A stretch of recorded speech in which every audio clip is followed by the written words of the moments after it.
Hello friends, welcome back to Technique. Today we'll be doing the camera review of the latest budget device from iQOO, the iQOO Z9x.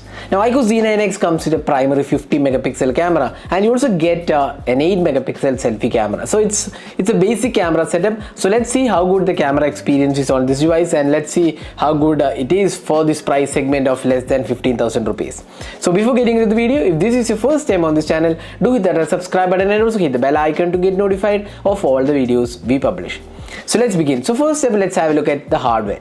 Now the primary camera is a 50 megapixel shooter, f1.8 aperture. Then you get a secondary camera which is a depth sensor, that's a 2 megapixel shooter. Then you get an 8 megapixel selfie camera with f2.0 aperture. So that's the camera hardware of the iQOO Z9x. So let's go straight into the camera samples to see how it performs. So let's first have a look at the daylight captures.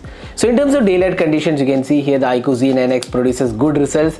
The images are crisp and clear. There is good amount of details on offer. The dynamic range is okayish. I would say it could have been a tad better because the shadows are not resolved really well. But for a budget device, I would say this isn't bad. Overall, the quality of the shots looks good. The colors are rich and vibrant and does give a good feeling altogether.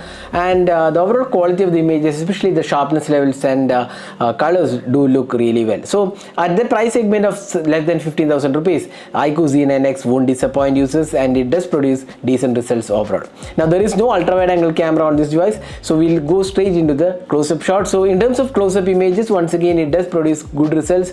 Again, the sharpness levels are quite adequate and the colors are again a bit richer. That's generally the trend with most iQOO and Vivo devices. The colors are a bit saturated, but nevertheless it does give a good feeling altogether because for social sharing these images do look really good. Now when it comes to portraits, this is kind of very much average performance.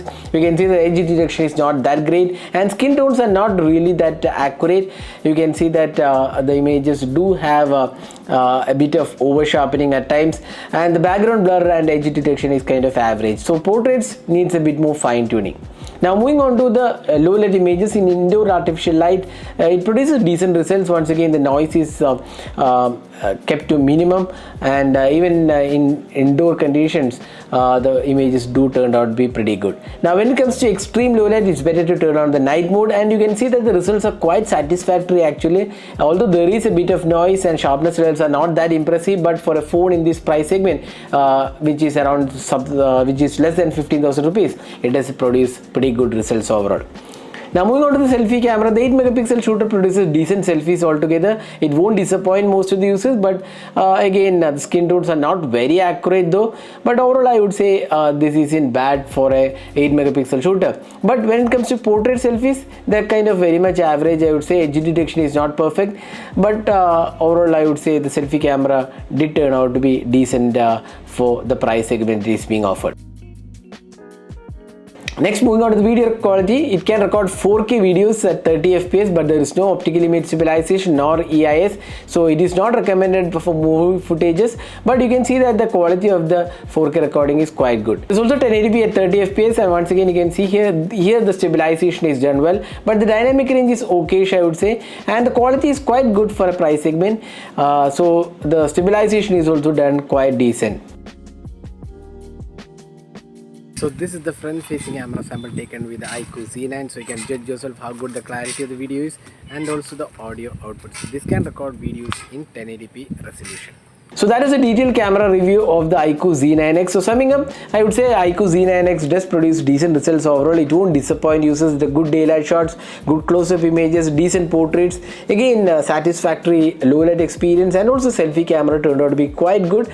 Now there is 4K recording in this device, one of the few devices to offer 4K at this price segment, but there is no optical image stabilization nor EIS.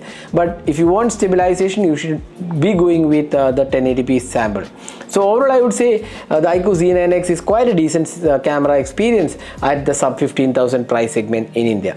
So that was the camera review of the iQOO Z9x. What do you guys think about the camera? Do let us know your thoughts in the comment section. This is Nirmal signing off. Thanks for watching. Hope to see you in our next video. Have a great day.